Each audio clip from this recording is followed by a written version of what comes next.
So one of the things that we wanted to do when we brought the Groove line to the marketplace was that everything was done according to the way Reliable does things in their own manufacturing.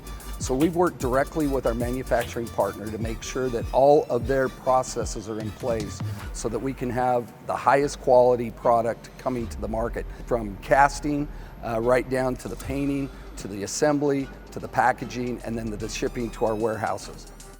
So I think the key advantage that we have being a company that is family owned for so very long is it really brings a focus on doing the right thing the right way.